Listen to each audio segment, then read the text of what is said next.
A cowboy, an aging hippie, a Vietnam veteran, and a Joe Schmo forever out of his element. Ever notice that the characters in The Big Lebowski seem to have absolutely nothing in common? But what if that's not really the case? What if all but one realize that they are actually characters in a movie?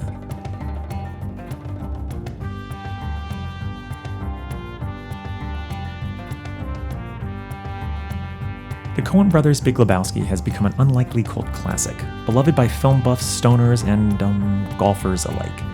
But what is this stupefying tale even about? It's a thriller with no twist, a kidnapping movie with no abduction, and a sports film with no high-stakes final showdown in sight. However, Reddit user The Mighty Heptagon suggests something quite strange is actually taking place amid all this nothing. His theory posits that all the characters in The Big Lebowski believe they're characters in a different genre of movie and are trying to advance the plot of their particular film. Take John Goodman's Walter, for example.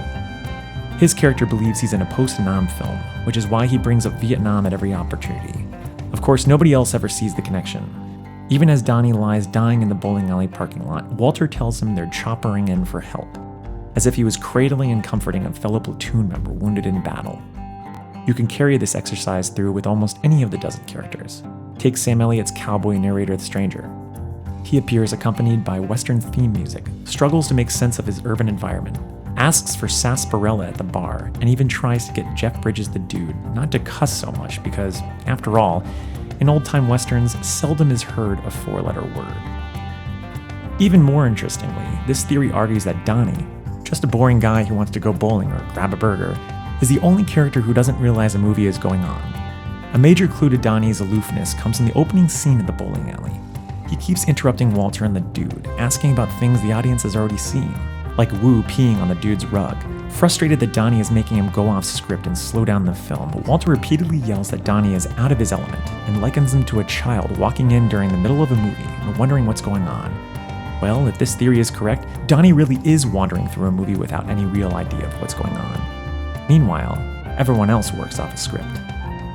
Then of course there's Walter's eulogy as he and the Dude spread Donnie's ashes at the beach. It soon becomes clear that Walter knows nothing about Donnie other than he liked to bowl and surf. Which makes sense. How fleshed out would a minor character like Donnie be in a traditional Western, counterculture flick, or Vietnam movie? Walter quickly starts rambling on about Vietnam again before he and the Dude, covered in Donnie's ashes, finally hug and say, "Fuck it, let's go bowling." And that's kind of the point. The film really isn't about anything, and a dozen or so characters trying to pull the story in one direction or another isn't going to tidy up the mess or magically produce any real meaning.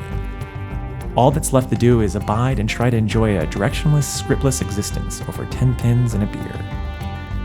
Even if you don't buy this fan theory, you have to admit one thing. It really does tie the movie together.